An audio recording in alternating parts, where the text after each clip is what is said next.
বাংলাদেশের রাজনীতি ও পররাষ্ট্র নীতিতে পরিবর্তনের হাওয়া বইছে। দক্ষিণ এশিয়ার কূটনৈতিক মানচিত্রে নতুন করে আঁকা হচ্ছে রেখাগুলো। ঢাকার দিকনির্দেশ এখন যেন উত্তরের ড্রাগনের দিকে। চীনের সাথে বাড়ছে মিত্রতা, হারেতেই শঙ্কার মেঘ ঘনাচ্ছে ভারতের কপালে।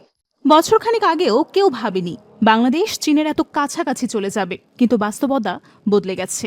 2024 সালের জুলাই অগাস্টে গণ অভ্যুত্থানে শেখ হাসিনার পতনের পর নোবেলজয়ী ডক্টর মোহাম্মদ ইউনূসের নেতৃত্বে অন্তর্বর্তী সরকার গঠন করে ছাত্র জনতা। এরপরেই বদলে যায় দৃশ্যপট।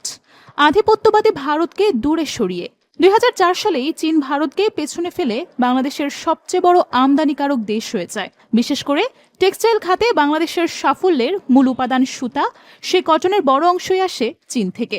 এরপর একে একে গড়ে উঠেছে চীনা অর্থনৈতিক অঞ্চল, সড়ক, সেতু, বিদ্যুৎ কেন্দ্র, এমনকি বন্দরেও লাগে চীনের ছোঁয়া।